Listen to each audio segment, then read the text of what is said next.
পুজো চলে এলো বলে কলকাতা সেজে উঠছে। আমার পিছনের ব্যাকগ্রাউন্ডটা দেখে মনে হচ্ছে নিশ্চয়ই যে আমি কোনো যুদ্ধক্ষেত্রে দাঁড়িয়ে আছি। তবে না, আমি কোনো যুদ্ধক্ষেত্রে দাঁড়িয়ে নেই, আমি দাঁড়িয়ে রয়েছি সন্তোষ মিত্র স্কোয়ারে। হ্যাঁ, আবারও একটা চমকপ্রদ থিম নিয়ে চলে এসছে সন্তোষ মিত্র স্কোয়ার। এবারে যুদ্ধক্ষেত্রের আদলে তৈরি হচ্ছে সন্তোষ মিত্র স্কোয়ারের মণ্ডপ। আমাদের যে অপারেশন সিঁদুর, পেহেলগাঁও যে অ্যাটাক, যার প্রতিবাদে ভারতের তরফে অপারেশন সিঁদুর করা হয়েছিল, ঠিক সেটা মাথায় রেখে এবারে থিম করছে সন্তোষ মিত্র স্কোয়ার। সন্তোষ মিত্র স্কোয়ারের থিমই আজকে আপনাদের দেখাবো। নমস্কার, আমি সানিয়া, দ্য নিউজ বাংলায় আপনাদের সকলকে স্বাগত। সন্তোষ মিত্র স্কোয়ার প্রত্যেক বছর নয়া চমক নিয়ে আসে, এবছরও তার অন্যথা হয়নি। এবারে পেহেলগাঁও যে অ্যাটাক হয়েছিল, আমাদের মা বোনেদের স্মৃতির সিঁদুর এবং হাতের শাখা কেড়ে নেওয়া হয়েছিল, ঠিক তারই প্রতিবাদে ভারতের তরফে যে স্ট্রিং অপারেশন করা হয়েছিল, পাকিস্তানের মধ্যে ঢুকে তার জঙ্গি ঘাঁটিগুলো গুড়িয়ে দেওয়া হয়েছিল, ঠিক সেই অপারেশনের কথা মাথায় রেখে এই যে অপারেশন সিঁদুর থিম এবছরে সন্তোষ মিত্র স্কোয়ার করছে। একেবারে যুদ্ধক্ষেত্রের আদলে তৈরি করা হয়েছে। এই মুহূর্তে সন্তোষ মিত্র স্কোয়ারের কাজ চলছে, সেই চিত্র আপনাদের দেখাচ্ছি। একদম কাছ থেকে দেখতে পারেন আপনারা। এখনও বহু কাজ বাকি, প্রস্তুতি একেবারে জোর কদমে চলছে। আর আজকে মহালয়া আর বেশি দিন বাকি নেই, পুজো চলে এলো বলে। মহালয়া আসা মানেই পিতৃপক্ষ শেষ হয়ে মাতৃপক্ষের সূচনা, এবং ঠিক সেটার কথা মাথায় রেখেই সন্তোষ মিত্র স্কোয়ারের কাজও চলছে জোর কদমে। একবার ওইদিকে দেখানোর চেষ্টা করব যে ট্যাঙ্ক, সেটাও কিন্তু রয়েছে। একেবারে পুরোপুরি যুদ্ধক্ষেত্রের আদলে তৈরি করা হচ্ছে সন্তোষ মিত্র স্কোয়ারের এই মণ্ডপ। তবে এই সব কিছুর মাঝেও সন্তোষ মিত্র স্কোয়ারের তরফে একটা অভিনব উদ্যোগ নেওয়া হয়েছে।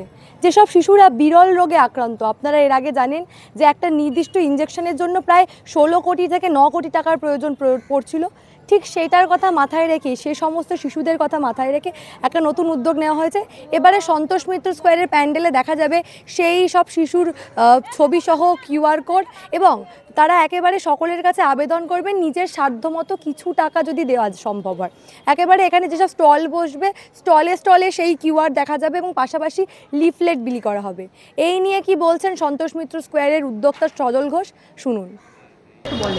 আমাদের এখানে আমরা সবসময় অনেক সমাজসেবামূলক কাজ করি, আর এবছর গত 1 বছর ধরে প্রায় আমরা দেখছি সংখ্যাটা ক্রমশ বাড়ছে। হ্যাঁ, একটি বাচ্চা কিন্তু এই মানুষের ক্রাউড ফান্ডিং থেকে টাকা জোগাড় করে 9 কোটি টাকা কালেকশান করে সে বাচ্চাটার প্রাণ রক্ষা হয়েছে। তাই আমরা মানুষের কাছে আবেদন জানাবো, সন্তোষ মিত্র স্কোয়ারে 1 কোটির বেশি লোক আসে, সেই লোকেরা যদি 10 টাকা করে দেয় তাহলে একটি বাচ্চার প্রাণ বেঁচে যায়। আমরা তো কত কিছু করি না, আমরা খুব সহজেই এটা করতেও পারি। তো আমরা সেটার জন্য সেই বাচ্চাদের নাম, অ্যাকাউন্ট নাম্বার, হ্যাঁ, তাদের ছবি, তাদের ফোন নাম্বার, সমস্ত কিছু ডিটেলস রাখবো, যাতে মানুষ ওখান থেকে ডাইরেক্ট পেমেন্ট করতে পারেন। ডিজিটাল ইন্ডিয়া, মোদিজির যে ব্যবস্থা আছে, স্ক্যানার থাকবে, পেমেন্ট করতে পারে যাতে UPI এর মাধ্যমে। একটা শেষ প্রশ্ন, কলকাতায় এত পুজো হচ্ছে, মুখ্যমন্ত্রী পুজোর জন্য 1 লাখ টাকা করে দিয়েছেন। 1 লাখ নয়, কম বলবে না, মুখ্যমন্ত্রীর নামে কম বলতে নেই, এটা মহাপাপ, মহাপাপ। ছি, 1,10,000 নেমক হারাম বলবে মুখ্যমন্ত্রী। আমরা তো নমক খাইনি, আমরা যা খুশি বলতে পারি। 1,10,000 করে দিয়েছে, সেই প্যান্ডেলগুলো কোথাও আমরা এই ধরনের উদ্যোগ দেখলাম না কেন? সমস্ত জায়গায় মুখ্যমন্ত্রী। তো তাদের জিজ্ঞাসা করো, আমায় জিজ্ঞাসা করছো কেন? তো মহা মুশকিল। মুখ্যমন্ত্রীর বড় বড় ছবি কোথাও দেখতে পাচ্ছি, মুখ্যমন্ত্রীর উদ্যোগে নাকি পুজো হচ্ছে দেখাচ্ছে। ঠিকই তো, মুখ্যমন্ত্রীর উদ্যোগেই তো পিতৃপক্ষে পুজো শুরু হয়েছে। পরের বছর বেনি মাধব শিলের বদলে মমতা বন্দ্যোপাধ্যায়কে দিয়ে পাঁচি লেখান, সবচেয়ে ভালো হবে, ঝামেলাই শেষ। মহালয়াটাই তুলে দিন, কি দরকার?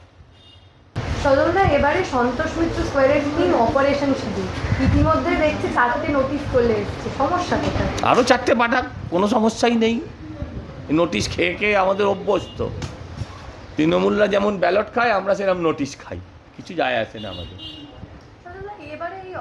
একটাও বেআইনি কাজ করবো না, এটা খালি কথা। আর পুলিশ যেটা ফতোয়া দেবে, ফতোয়া মানবো না, ঠিক বলছি তো? ফতোয়া মানবো না, এটা তালিবানি শাসন তৈরি। আইন সংবিধান মেনে যা যা হবে সেগুলো সব মানবো, কোর্ট যা বলবে তাই মানবো। আমরা প্রত্যেক বছরই কারেন্ট অ্যাফেয়ার্সকে বাঁচি, যখন যেটা কারেন্ট অ্যাফেয়ার্স থাকে, যেটা ট্রেন্ড থাকে, আমরা সেটার ওপরেই চলি। অপারেশন সিঁদুর ভারত সেনার সেই অপারেশন যা প্রত্যেকটা মানুষের, প্রত্যেকটা ভারতীয়র মনে দাগ কেটে গেছিল। আমরা প্রত্যেকেই ভারতীয় হিসাবে আবারও গর্ববোধ করেছিলাম, বুকটা ফুলে উঠেছিল আমাদের প্রত্যেকেরই। এবারে দেখার বিষয়, এবারের পুজোর থিম হিসাবে সন্তোষ মিত্র স্কোয়ার যে অপারেশন সিঁদুরকে বেছে নিয়েছে, তা সাধারণ মানুষ আপনারা কিভাবে নেন? পূজা প্রায় এসে গেছে, কদিন পরেই একেবারে ভিড় হবে সন্তোষ মিত্র স্কোয়ার। প্রত্যেক বছরের ন্যায় আমরা যেমনটা দেখতে পাই, একেবারে চারিদিকটা ভিড়ে ভরে যায়। এবছরে কি হয় সেটাই তা দেখার জন্য দেখতে থাকুন দ্য নিউজ বাংলা।